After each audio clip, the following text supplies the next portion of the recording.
This is the feta fries both.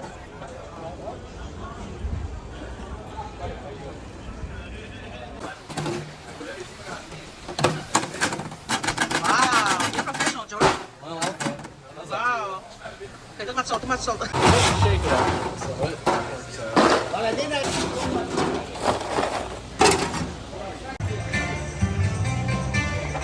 Paprika, pop, pop, pop.